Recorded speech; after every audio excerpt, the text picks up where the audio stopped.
प्यारे साथियों, आप सब कैसे हैं? अच्छे होंगे। क्या अभी मज़ा ले रहे हैं क्या चीज़ का? घूमने का। तो आजकल के लिए एक गाना वायरल हो रहा है, जो बच्चे घूम रहे हैं इन्होंने लेकर के, किसको से लेकर घूम रहा है वो तो पता नहीं है, आपको पता होना चाहिए, है ना? तो एक दिन यही बात बोलेगी, या फिर आप भी यही बात बोलिएगा कि ये गलियाँ ये चौबारा, यहाँ आना ना दोबारा, अब हम तो हुए परदेसी, यहाँ फिर कोरा कोई नहीं।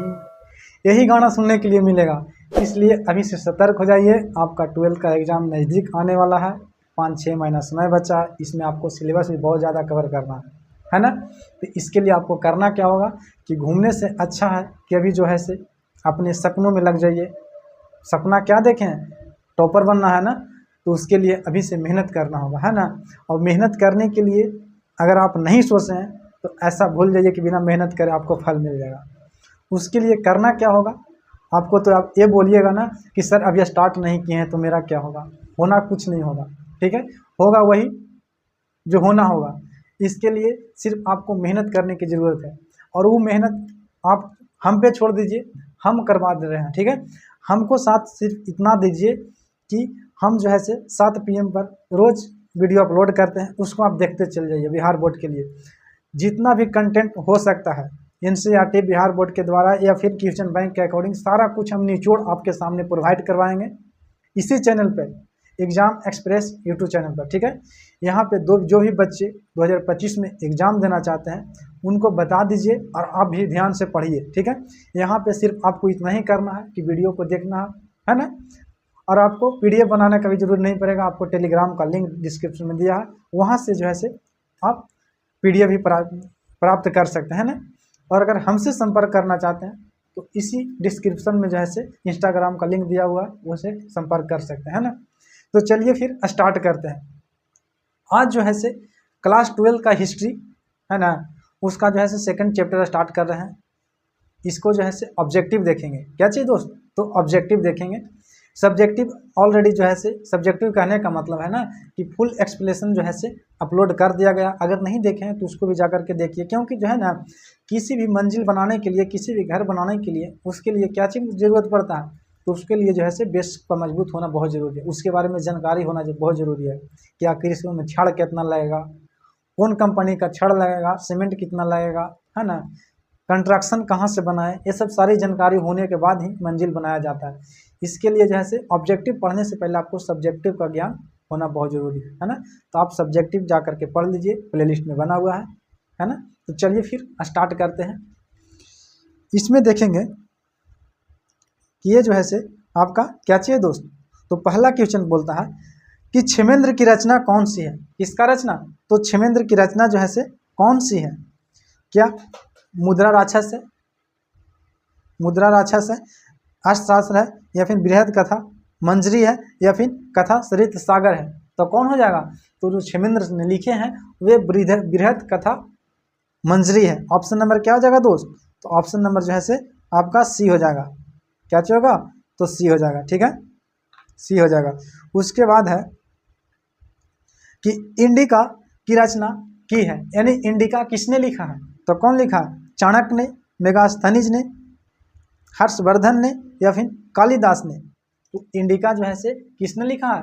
तो मेगास्थनीज ने लिखा है। किसने दोस्त? तो मेगास्थनीज। ऑप्शन नंबर आपका बी करेक्ट हो जाएगा, ठीक है? मेगास्थनीज के बारे में कुछ तथ्य जान लेते हैं कि ये जो है से यूनान के रहने वाला था। कहाँ के रहने वाला था? यूनान के रहने वाला था। ये जो है से सेल्यूकस निकेटर के राजदूत बन करके आया है।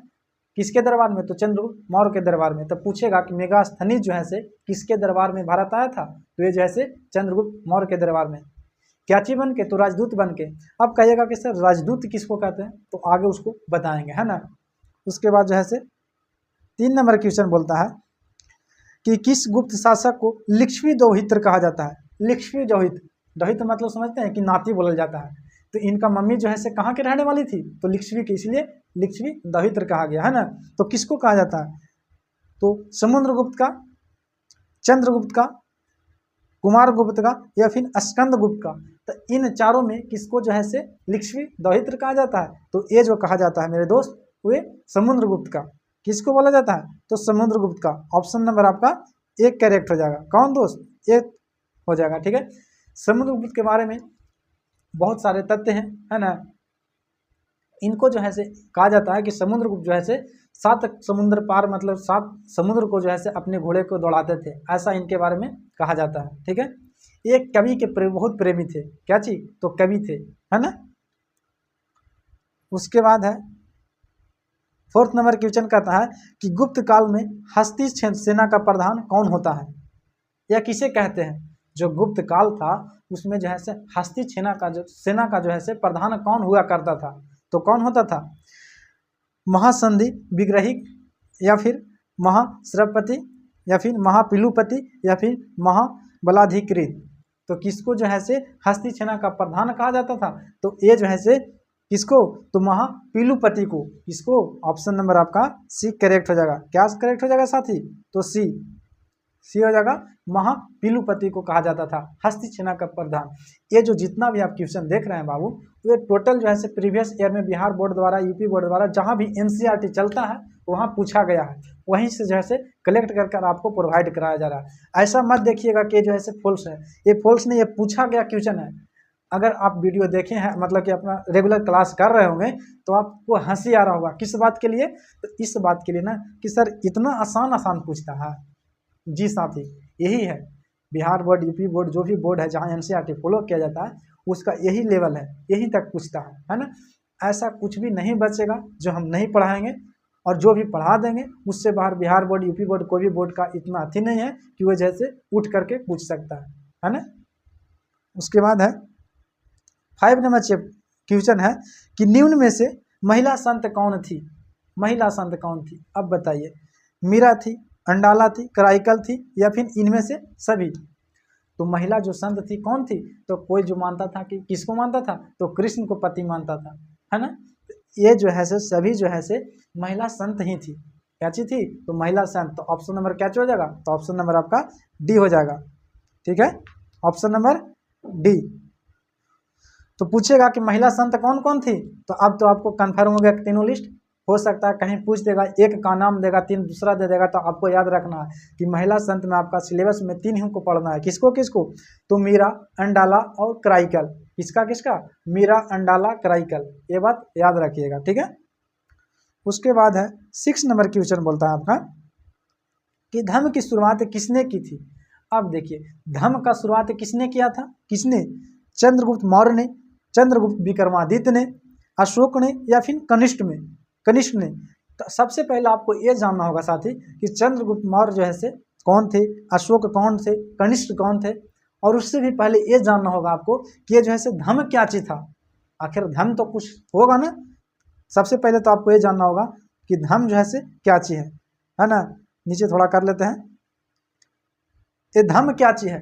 तो देखिए, धर्म एक ऐसी जो है से मतलब कि क्या चीज बोल सकते हैं, उसका धर्म तो नहीं बोल सकते हैं, ये जो है से अशोक द्वारा चलाया गया व्यक्तिगत धर्म था। धर्म का मतलब था ना कि वो धर्म जो है से अशोक ने शुरू किया था। तो पूछता कि धर्म का शुरुआत किसने किया? तो अशोक ने। ऑप्शन नंबर आपका सी हो जाएगा। धर्म के मतलब क्या होता था? तो देखिए, अशोक का मानना था कि धर्म जो है से धर्म एक जो है से क्या चीज हो जाएगा? तो एक धर्म हो जाएगा। और उस धर्म का मतलब ये नहीं है कि किसी का बुराई करना, अगला धर्म को बुराई करना, ऐसा बिल्कुल नहीं था। उसमें कहा गया था कि धर्म में वही लोग जुड़ सकते हैं जिनको जो है से देश प्रेमी हो, देश का मतलब है उसमें का उसका क्षेत्र प्रेमी हो, किसी का ठेस न पहुंचे, सबका सम्मान की बात किया जाए, सबका जो है से क्या चीज हो, तो बराबर का अधिकार दिया जाए। धर्म जो है से किसी धर्म से नहीं था। धर्म के मतलब था ना कि ऐसा कर्म करना है जिससे अगला का ठेस न पहुंचे, हिंदू हो, सिख हो, ईसाई हो, जैन हो, कुछ भी हो। और ये जो है से धर्म का जो पूछता है कि धर्म किससे रिलेटेड है, किस धर्म से, तो ये जो है से किस धर्म से है? तो बौद्ध धर्म से है ना। तब पूछेगा कि धर्म का जो है से संबंध किस धर्म से रखता है, तो ये जो है से बौद्ध धर्म से। किसने शुरू किया था? तो ये जो है से अशोक ने शुरू किया था। धर्म क्या कोई धर्म से अति मतलब कि कोई धर्म रखता है? तो नहीं। धर्म जो ऐसा शब्द है, ऐसा संस्था थी जिसमें से सभी का सम्मान की बात किया जाता था, है ना। उसके बाद 7 नंबर क्वेश्चन बोलता है कि समुद्रगुप्त की तुलना किस यूरोपीय शासक से किया जाता है? समुद्रगुप्त की तुलना किस यूरोपीय शास्त्र मतलब कि शासक से किया जाता है।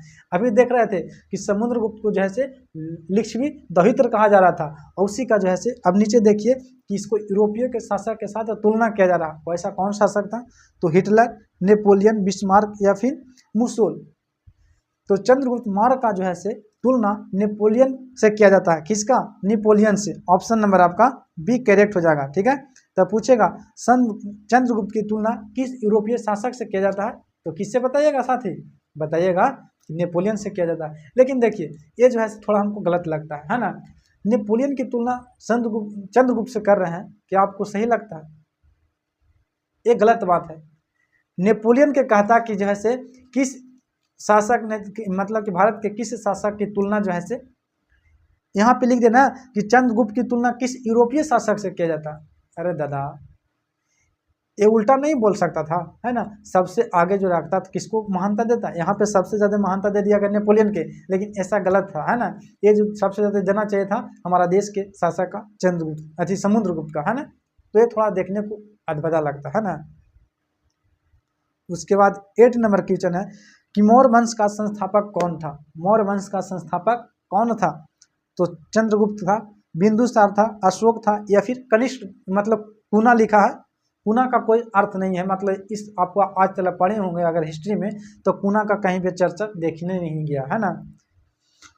तो देखिए मौर्य वंश का जो संस्थापक था वे चंद्रगुप्त मौर्य थे। कौन थे? तो चंद्रगुप्त मौर्य थे। ऑप्शन नंबर आपका क्या हो जाएगा? तो ऑप्शन नंबर ए हो जाएगा। ठीक है, चंद्रगुप्त के बेटा कौन थे? तो बिंदुसार। बिंदुसार के बेटा कौन थे? अशोक, है ना। ये भी थोड़ा पूछ लेता है। उसके बाद 9th नंबर क्वेश्चन है कि चंद्रगुप्त की मृत्यु कहाँ हुई थी? चंद्रगुप्त के जो है से निधन कहाँ पे हुआ था? तो पटना में, तक्षशिला में, श्रवण बेलगोला में या फिर उज्जैनी में। तो कहाँ हुआ था? तो चंद्रगुप्त का जो मृत्यु हुआ था बाबू ये श्रवण बेलगोला में हुआ था, दक्षिण भारत में। पूछ लेता है, यहाँ पे श्रवण बेलगोला नहीं देगा तो दे देगा कि दक्षिण भारत में। तो याद रखिएगा चंद्रगुप्त का जो मृत्यु हुआ था वो ऑप्शन नंबर सी हो जाएगा, श्रवण बेलगोला में, या फिर बोल देगा दक्षिण भारत में। ठीक है, ये इससे पूछता है कि चंद्रगुप्त मौर्य जो है से इनका व्यक्तिगत धर्म क्या चीज था? तो जैन धर्म था। कौन धर्म था साथी? तो जैन धर्म। ठीक है, हो सके ना तो आप एक शॉर्ट नोट्स तैयार कीजिए, है ना। ऐसा नहीं है कि हम सिर्फ जो भी क्वेश्चन लाए हैं 30-25 जो भी हैं उसी को हम पढ़ा रहे हैं। इससे जितना भी तथ्य बन सकता है वो सभी बोल रहे हैं, इसलिए आप इतना कर सकते हैं कि एक शॉर्ट नोट्स तैयार कीजिए जिसमें जैसे जो बोल रहे हैं उसका लिख ले चलिए। अब बताइए यहाँ पे आके चंद्रगुप्त मौर्य की मृत्यु कहाँ पे हुआ था? तो श्रवण बेलगोला। अगर श्रवण बेलगोला नहीं देता तो दक्षिण भारत मारते। उसके बाद पूछता है कि चंद्रगुप्त मौर्य जो है से किस धर्म से संबंधित थे? तो जैन धर्म से अपना ताल्लुकात रखते थे। ठीक है, एक क्वेश्चन से 3 क्वेश्चन, 30 क्वेश्चन भी कराएंगे तो 90 क्वेश्चन बन जाएगा। बताइए, ये सब तो आपको मेहनत करना होगा, है ना। उसके बाद है कि चंद्रगुप्त मौर्य किस धर्म को मानने वाला था? अभी जस्ट बता रहे थे, इसलिए न कह रहे थे कि आपको जो है से सीक्वेंस वाइज है। इसके लिए क्या चीज करना होगा? तो आपको डेडिकेशन लाना पड़ेगा। अगर आप ध्यान से सुने होते तो इसका जवाब दीजिए, आप दीजिए कि चंद्रगुप्त मौर्य किस धर्म को मानने वाले थे? किस धर्म को? तो जैन धर्म को। ऑप्शन नंबर आपका क्या हो जाएगा? तो बी हो जाएगा। ठीक है, उसके बाद है कि मौर्य वंश का अंतिम राजा कौन था? मौर्य वंश का संस्थापक किसने किया था? तो चंद्रगुप्त मौर्य ने। और अंतिम शासक कौन था? तो अंतिम जो शासक था बाबू वो बृहद्रथ था। ऑप्शन नंबर क्या हो जाएगा? तो ऑप्शन नंबर आपका डी करेक्ट हो जाएगा। ठीक है, उसके बाद 13 नंबर क्वेश्चन है कि मौर्य कालीन टकसाल का प्रधान कौन होता है? मौर्य कालीन टकसाल का प्रधान कौन था? तो कौन था? कोषाध्यक्ष, मुद्रा अध्यक्ष, पाना अध्यक्ष या फिर लग्न अध्यक्ष। तो मौर्य काल का जो है टकसाल का जो प्रधान था बाबू वो किसको बोला जाता था? तो पानाध्यक्ष को। ऑप्शन नंबर आपका सी करेक्ट हो जाएगा। ठीक है, उसके बाद है 13 नंबर क्वेश्चन बोलता है कि मौर्य वंश का राजधानी कहाँ थी? तो मौर्य वंश का राजधानी कहाँ था? विदिशा, दिल्ली, पाटलिपुत्र, राजगीर। तो मौर्य वंश का जो राजधानी था वे पाटलिपुत्र था। ठीक है, ऑप्शन नंबर कितना हो जाएगा? तो ऑप्शन नंबर सी। पूछ लेता है कि पाटलिपुत्र का स्थापना किसने किया था? तो उदयन ने किया था। किसने दोस्त? तो उदयन ने किया था। इसको भी याद रखिएगा। ठीक है, यहीं से रिलेटेड होता है कि मगध का राजधानी कहाँ था, तो मगध का जो है पटना मत मार दीजिएगा, राजगीर मारिएगा, ठीक है। और मौर्य वंश का पूछेगा तो किसको मार दीजिएगा, पाटलिपुत्र मारिएगा, ठीक है। उसके बाद 14 नंबर क्वेश्चन बोलता है कि मौर्य कलिंग कलिंग कहाँ स्थित थी। अब देखिए कलिंग जो है आज के डेट में जो है कहाँ स्थित थी, तो उड़ीसा में। आज उड़ीसा जो है उसको कलिंग बोला जाता था, किस समय में, तो किस समय में, मौर्यकालीन समय में, ठीक है। तो क्या हो जाएगा, ऑप्शन नंबर आपका सी हो जाएगा, ठीक है दोस्त। उड़ीसा। कलिंग के बारे में बहुत सारे तथ्य है ना, कि पूछता है कि कलिंग युद्ध कब हुआ था, तो 261 ईस्वी में। कब हुआ था मेरे साथी, 261 ईसा पूर्व में, ठीक है, 261 ईसा पूर्व में, ठीक है। उसके बाद पूछा है कि कलिंग युद्ध किसने किया था, तो अशोक ने किया था। किसने, तो अशोक ने किया था, अशोक ने किया था, ठीक है, अशोक ने किया था। उसके बाद पूछता है कि कलिंग युद्ध जो है 261 ईस्वी में अशोक ने किया था, तो इसका जो है चर्चा कहाँ पे मिला, आखिर हम लोग को पता कैसे चलता है कि कलिंग युद्ध हुआ था, तो इसका जो है पता जो चलता है मेरे साथी, वे कहाँ पे, तो 13वां शिलालेख में पता चलता है। पूछता है कि कलिंग युद्ध की चर्चा किस शिलालेख में है, तो 13वां शिलालेख में है। तो कितने क्वेश्चन बन गए, 4-5 क्वेश्चन बन गए कि कलिंग युद्ध कब हुआ था, 261 में, किसने किया था, अशोक ने किया था। कलिंग कहाँ आज के डेट में पड़ता है, तो उड़ीसा में पड़ता है। उसके बाद पूछता है कि कलिंग जो है उस समय कहाँ पड़ती थी, तो जैसे तोसाली में पड़ती थी, ठीक है, तोसाम्बी में पड़ती थी, ठीक है। उसके बाद जैसे किसने करवाया था, तो अशोक ने करवाया था।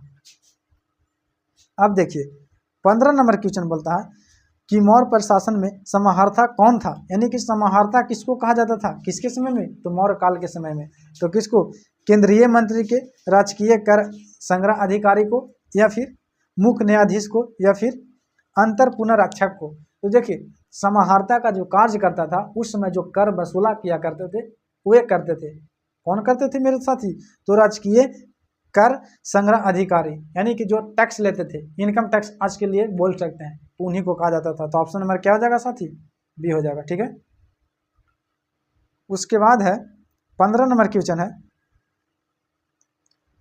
कि मौर्य काल में ब्रह्मदेव क्या था, ब्राह्मण दे लिखना चाहिए था लेकिन ब्रहादे लिख दिया। ब्रहादे का मतलब होता है ना कि जो ब्राह्मण थे उनको जो है भूमि दान देना ही ब्रहादे कहलाता था, ठीक है।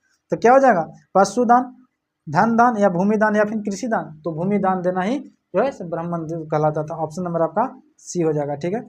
ये जितना भी क्वेश्चन है वे Bihar board, UP board, Jharkhand board, जहाँ भी एनसीईआरटी चलता उसके अकॉर्डिंग पूछा गया प्रश्न है। ये प्रीवियस ईयर है, याद रखिएगा। बार बार इस बात को इसलिए हम कह रहे हैं कि ताकि आपको माइंड जो है बास नहीं किया जाए। लोगों को देखते हैं कि यूट्यूब पर चढ़ जाते हैं और कैमरा के पीछे से कुछ बोल के निकल जाना है। ये भी जो कंपटीशन में पूछ रहा है वो आप लोग को पढ़ा दिया जा रहा है, और जिससे जो है आपका बोर्ड में कोई लेना देना नहीं है। अरे भाई वैसा पढ़ो, कंटेंट पढ़ो जिससे जो है आपका बेनिफिट हो, ठीक है। अगर इसी में हम जैसे लन फन पढ़ा के निकल जाएं तो आपको क्या फ़ायदा हो सकता है, मेरा तो व्यूअर हो जाएगा, मैं अटेंड कर लूँगा, ठीक है, मेरे पैसे बन जाएंगे, लेकिन आपके लिए क्या होंगे, आपके लिए कुछ नहीं होंगे।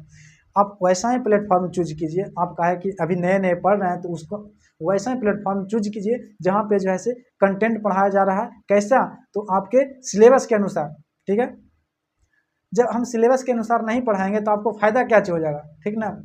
कंपटीशन वाला पढ़ा के आपको क्या मिलेगा जी, इसलिए ये सब बात को ध्यान दीजिएगा, ठीक है। यूट्यूबिया के चक्कर में नहीं रहना है कि जो पीछे कैमरा के आकर के बोल देता है ABCD, ऐसा नहीं करना, ठीक है।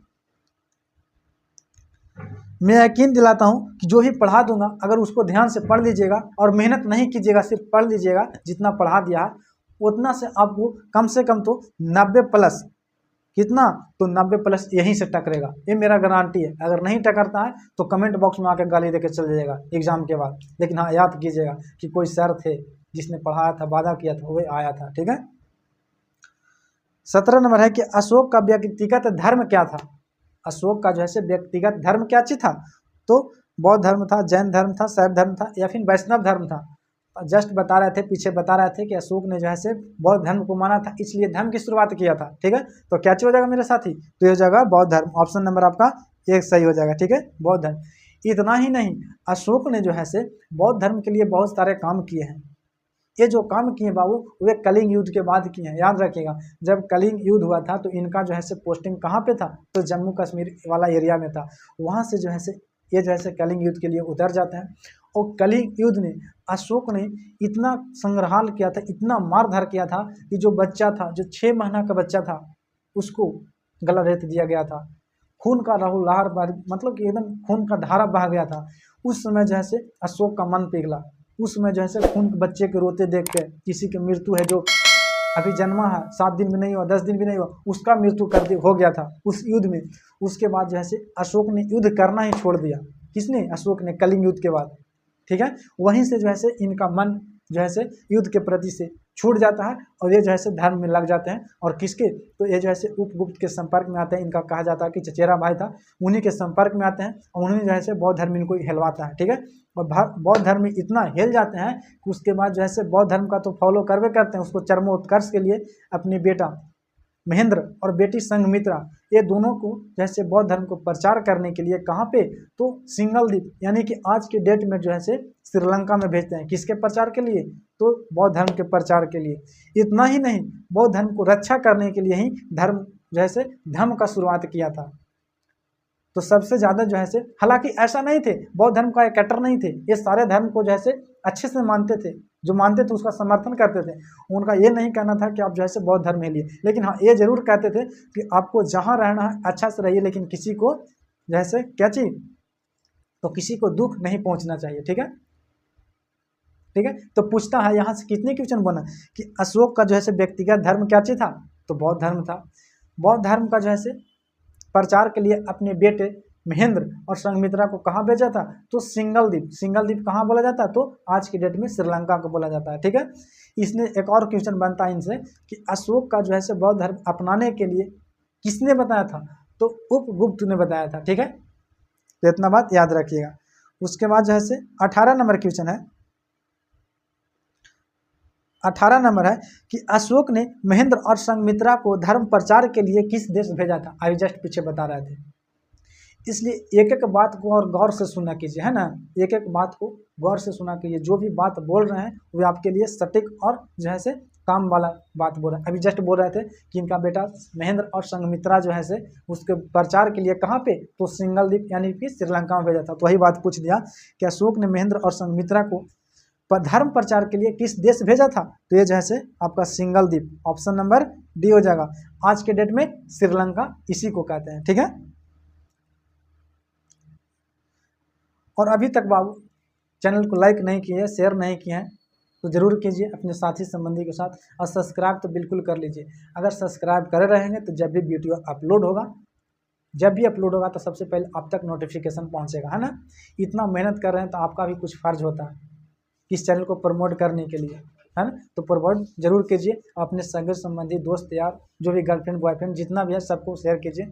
देखिए अभी तो फोन आ रहे होंगे आप लोग, ठीक है, ये तो कन्फर्म है कि आप मानिएगा नहीं, लेकिन उसको कम से कम इस चैनल के बारे में बताइएगा, तो बतिया करते रहिएगा ना, तो उसको से पूछेगा अरे बेबी, बेबी सोना आज के लिए आम बात हो गया।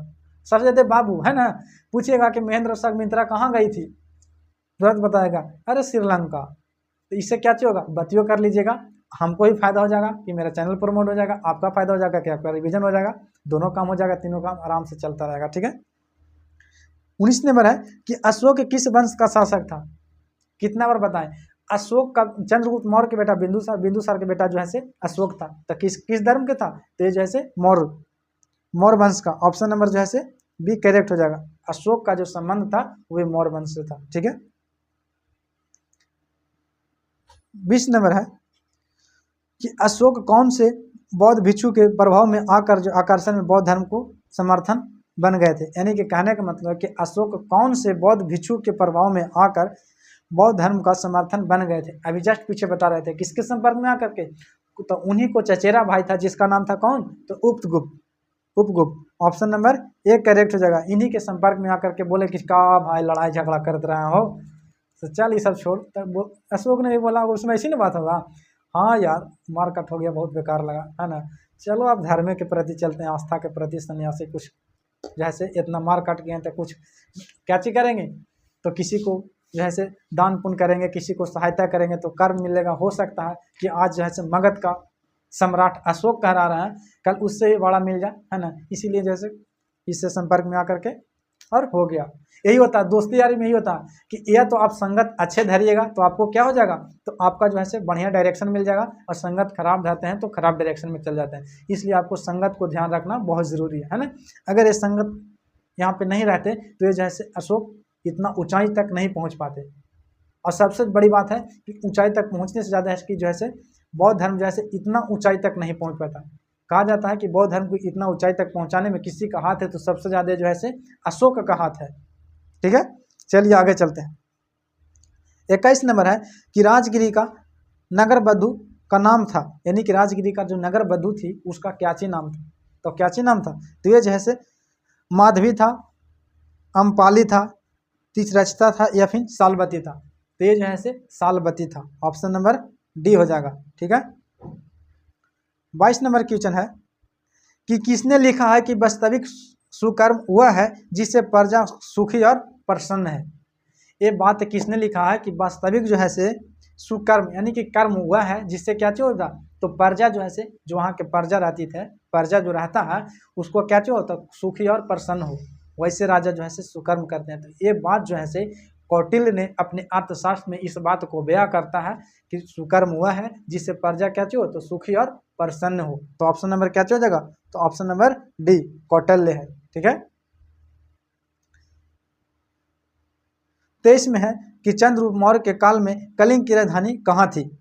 नहीं, चंद्रगुप्त मौर्य के काल में कलिंग की राजधानी कहाँ थी। हाँ, अभी जस्ट बता रहे थे कलिंग की राजधानी कहाँ बताए थे, तो शाम्भी बताए थे, तो साली। ठीक है, तो ऑप्शन नंबर आपका सी हो जाएगा। जो भी हम ऊपर बता दें उसको हम दोबारा रिपीट नहीं करेंगे, है ना, क्या कि आपका भी समय मूल्यवान है, उधर चैटिंग भी करना है ना दोस्त, ये कैसे छोड़ सकते हैं बताइए। उसके बाद 24 नंबर है कि आर्यभट्ट कहाँ का वासी थे। अब बताइए कोई ऐसा है जी जिसको आर्यभट्ट के बारे में पता नहीं है। अगर नहीं पता है तो लानत है जिंदगी पे। जो हमारे बिहार से हो करके जिसने जीरो का खोज किया, किसका खोज किया, तो जीरो का खोज किया। जीरो का खोज जैसे आर्यभट्ट ने ही किया था। वे कहाँ के निवासी थे, तो पटना, कहाँ पे, बिहार के पटना के निवासी थे। तो ऑप्शन नंबर आपका डी करेक्ट हो जाएगा। ये सब फैक्ट आपको याद रखना है, ये जो है शायद पिछले वर्ष पूछा गया प्रश्न है ना। जो 24 में परीक्षा हुआ था बाबू, 23 वाला सेशन को 24 में जो परीक्षा हुआ था उसमें में जो है 95 प्लस एक मैराथन से टकरा था। अगर नहीं है तो जाकर के देख लीजिए, एक मैराथन से टकरा था। 95 प्लस क्वेश्चन जो है खास डिटो, कोई चेंज नहीं था, वही क्वेश्चन था। इसलिए विश्वास कीजिए, इस चैनल को प्रमोट कीजिए और साथ में इस चैनल पर बने रहिए, आपको कहीं भटकने की जरूरत नहीं है। ठीक है, 25 नंबर है कि द्वितीय नगरीकरण के नगरों को क्या कहा जाता है। जो द्वितीय नगरीकरण है उस नगरों को क्या कहा जाता था, तो पहला नगरीकरण कौन था, तो पहला जो नगरीकरण था वो हड़प्पा था। कौन था दोस्त, तो हड़प्पा, वहीं से ना जो है नगरीकरण का शुरुआत होता है। लेकिन द्वितीय नगरीय जो है ये जो है उत्तर वैदिक आता है, वैदिक काल नहीं, उत्तर वैदिक काल। रिंग वैदिक काल जो है ग्रामीण था, उसके बाद उत्तर वैदिक काल, तो उसी को जो है उत्तर वैदिक काल में लोहे का खोज हुआ था। तो जिस प्रकार से हड़प्पा को नगरीय सभ्यता को कांस्य युगीन सभ्यता बोला जाता था, उसी प्रकार द्वितीय नगरीय सभ्यता को लौह युगीन सभ्यता बोला जाता है। तो क्या हो जाएगा ऑप्शन, पहला है ताम्र युगीन नगरीय सभ्यता नगरीय, ठीक है, दूसरा है कांस्य युगीन नगरीय, तीसरा है लौह युगीन नगरीय। तो ये क्या हो जाएगा, ऑप्शन नंबर आपका सी करेक्ट हो जाएगा। क्या चीज, सी, लौह युगीन द्वितीय नगरीय को बोला जाता है। ठीक है, बस ज़्यादा ना है, 2-4 क्वेश्चन और है, बने रहिए। ठीक है, उसके बाद है भारत का प्राचीनतम ज्ञान अभिलेख। भारत का प्राचीनतम ज्ञात अभिलेख कौन है, यानी कि सबसे पहले जो है खोजा गया अभिलेख कौन है, तो क्या हो जाएगा, सारनाथ का अभिलेख, गिरनार का अभिलेख, बोजागोई का अभिलेख या फिर मथुरा का अभिलेख। तो ये जो है जैसे सबसे पहले खोजा गया जो अभिलेख है वो बोजागोई का अभिलेख है। इसका तो बोजागोई का अभिलेख, ऑप्शन नंबर आपका सी करेक्ट हो जाएगा। ठीक है, उसके बाद है 27 नंबर है कि मेगास्थनीज किस यूनानी शासक के राजदूत के रूप में पाटलिपुत्र आया था। अभी जस्ट पीछे बताए थे, लगता है कि ये जो है दूसरा तीसरा क्वेश्चन यही था, है ना। तो मेगास्थनीज किस यूनानी शासक के राजदूत के रूप में पाटलिपुत्र आया था, तो ये जो है सिल्यूकस निकेटर, ऑप्शन नंबर आपका सी। बात यह थी ना, सबसे पहले है ना कि राजदूत कैसे कहते किसको है, तो राजदूत उसको कहते हैं जो दूसरा देश के लोग, जो दूसरा देश का अधिकारी होता है, दूसरा देश में आकर के रहता है और इसका जो है इन्फॉर्मेशन अपने सरकार को देती है, उसी को राजदूत कहते हैं। ठीक है, उस समय जो है बात ऐसा हुआ कि जो है किसने? तो सिकंदर ने जब भारत पर आक्रमण कर रही थी तो उस समय जैसे चंद्रगुप्त मौर्य का शासन हुआ करता था। धनानंद के समय में धनानंद को हराकर चंद्रगुप्त मौर्य बने थे। यहाँ पे बात क्या होता है कि चंद्रगुप्त मौर्य का कहना था कि कुछ भी हो जाए इंडिया को जैसे किसको नहीं जीता दे, भारत को जैसे जीतने नहीं दिया जाएगा। तो ये जो है से किसका? तो सिकंदर का। तो बात हुआ ना कि सेल्यूकड निकेटर, ठीक है, सेल्यूकड निकेटर जो था बाबू उसका ही सेनापति था। किसका? तो ये जो है से आपका सिकंदर का। तो जब युद्ध नहीं होता है वापस सिकंदर चला जाता है तो ये जो है सेल्यूकड निकेटर किससे मिलने आता है? तो चंद्रगुप्त मौर्य से मिलने आता है और उनसे मिल करके इतना प्रसन्न होता है कि जो है अपना बेटी किसका? तो सेल्यूकड निकेटर का जो बेटी है उसका शादी जो है चंद्रगुप्त मौर्य से कर दिया जाता है। और चंद्रगुप्त मौर्य जो है किससे शादी करते हैं? तो उनकी बेटी से शादी करते हैं। अब देखिए जैसे कि आपको अभी भी पता चल रही है कि जैसे कोई लड़की का शादी होता है तो उसका भाई आता है ना, क्या चीज़ है, 1-2 दिन देख रेख करने के लिए, उसको दहेजुआ बोला जाता है आम भाषा में, है ना। तो उसी प्रकार जैसे सेल्यूकड निकेटर जैसे अपनी बेटी को देख रेख करने के लिए जैसे मेगास्थनीज को राजदूत के रूप में भेजा था। तो बोला कि मेगास्थनीज से तू चल जाए, हमारे बेटियों का ध्यान रखिए और कुछ कुछ खबर भी हमको देते रहिए, है ना। ये बेचारा का किया कि मन नहीं लगा, इन्होंने देखा तो कोई मिला नहीं, बेचारा बात करे, है ना। इसने क्या किया ना कि सब कुछ कहा कि जाओ लड़की नसीब में है, ये नहीं है, चंद्रगुप्त मौर्य शादी कर लिए हैं। हमको एक ही चीज़ है कि इन लोग के देखते हैं कि ताक झाक करते हैं, जो जो होगा उसी को अपना बुक में लिख देते हैं। इन्होंने जैसे इंडिका नामक बुक को लिखा तो पूछता है कि इंडिका का लेखक कौन है? तो ये जैसे मेगास्थनीज है। ये जो बात बोले हैं इसका वास्तविक लेना देने से कोई मतलब नहीं है, आपके लिए इंटरटेनमेंट था, ठीक है। तो मेगास्थनीज का जो है बुक कौन था? तो इंडिका था।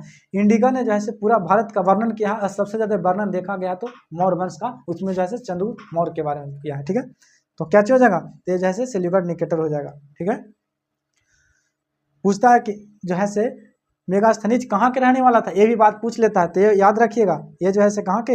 यूनान के रहने वाला था। कहाँ के साथी? तो यूनान के, ठीक है।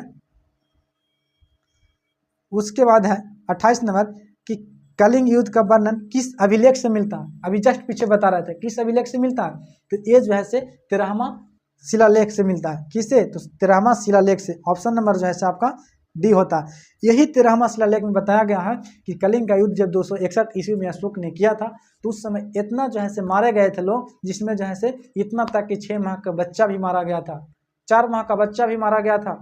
और वहीं से जो है अशोक का जो है युद्ध से अपना मुंह हट जाता है और ये जो है धर्म में लग जाते हैं, वहीं से जो है युद्ध का रास्ता छोड़ देते हैं, ठीक है। और अशोक जो है मगध सम्राट के रूप में भी जाने जाते हैं। कहा जाता है कि मगध सम्राट बनने के लिए अशोक ने जो है 99 भाइयों का हत्या किया था। अब कितना तक सही है इसमें जो है तर्क वितर्क नहीं कर सकते हैं, लेकिन ऐसा लिखा गया कि जैसे अशोक जो है मगध के सम्राट बनने के लिए अपने 99 भाइयों का हत्या किया था। अब ये तो वास्तविक लेना देने से लगता तो नहीं है, लेकिन ऐसा लिखा गया, ठीक है। उसके बाद जो है 29 नंबर है कि चीनी यात्री फाहियान किस शासक के काल में भारत आया था। अब फाहियान जो है कौन था? तो ये जो है चीन के रहने वाला यात्री था, ठीक है। इन्होंने जो है सीखे क्यों एक पुस्तक लिखा था, ठीक है। तब बोलता है कि फाहियान कहाँ के रहने वाला था? तो ये जो है आपका चीन के रहने वाला था, ठीक है। ये जो है किसके दरबार में भारत आया था? तो ये जो आया था चंद्रगुप्त विक्रमादित्य, देखिए विक्रमादित्य द्वितीय के दरबार में, चंद्रगुप्त नहीं, विक्रमादित्य द्वितीय के दरबार में। तो ये जो है चंद्रगुप्त के बारे में नहीं है, ये जैसे विक्रमादित्य द्वितीय, यानी कि ऑप्शन नंबर आपका बी हो जाएगा, ठीक ना, कि फाहियान जो है विक्रमादित्य के दरबार में आया था। उसके बाद जो है 30 नंबर क्वेश्चन है कि मेगास्थनीज किस भारतीय शासक के दरबार में आया था? कितना बार जस्ट पीछे बता रहे थे ना कि ये जो है किसके दरबार में आया था? तो चंद्रगुप्त मौर्य के दरबार में हुआ था। ऑप्शन नंबर आपका सी में चंद्रगुप्त मौर्य के दरबार में आया था, वहीं से जो है इंडिका पुस्तक की रचना करता, ठीक है। यहाँ पे देखिए एक और क्वेश्चन आपको होगा कि सर जो है कौटिल्य ने जो अर्थशास्त्र लिखे थे, बहुत सारे बच्चों का कन्फ्यूजन हम देखे हैं कमेंट में कि चंद्रगुप्त मौर्य जो है नहीं, कौटिल्य जो है अर्थशास्त्र लिखे हैं, जिनको कौटिल्य को चाणक्य भी कहा जाता है, उन्हें जो अर्थशास्त्र बुक लिखा है, क्या उसमें जो है इकोनॉमिक के बारे में चर्चा है? तो ऐसा नहीं है दोस्त, उसमें जैसे भले अर्थशास्त्र लिखा नाम भले है, लेकिन उसको में जैसे मेनली रूप से चर्चा जो है राजनीति के बारे में है ना। तो ये बात को याद रखिएगा, बहुत सारे बच्चों का कन्फ्यूजन होता है और मार देते हैं इकोनॉमिक्स, तो इकोनॉमिक्स नहीं मारना है, उसमें जैसे राजनीति का चर्चा किया गया। उसके बाद आज का लास्ट क्वेश्चन आपके लिए है 31 नंबर कि किस अभिलेख में सती प्रथा का उल्लेख मिलता है? किस अभिलेख में? तो ये जो है से किस अभिलेख में? प्रयाग अभिलेख में, एरन अभिलेख में, मेहरौली अभिलेख में, मथुरा अभिलेख में। तो ये जो है से किस अभिलेख में? तो इतना बता देते हैं मेरे दोस्त कि सती प्रथा का जो उल्लेख मिला है वे कहाँ पे? तो मध्य प्रदेश के एरिया वाले में मिला है। अब एक कमेंट में आप बताइएगा कि किस अभिलेख में मिला है। इतना तो आप कमेंट कर ही सकते हैं। अगर आप पढ़े होंगे जा करके वीडियो देखे होंगे या फिर खुद बुक पढ़े होंगे तो आपको पता होगा। ये आपको के लिए कमेंट बॉक्स में जरूर बताइएगा क्या चीज़ इसका आंसर हो जाएगा। तब तक के लिए जय हिंद, है ना। वीडियो अच्छा लगा तो वीडियो को लाइक शेयर जरूर कीजिएगा और कमेंट में जरूर बताइएगा कि कैसा वीडियो लगा। जय हिंद प्यारे साथी।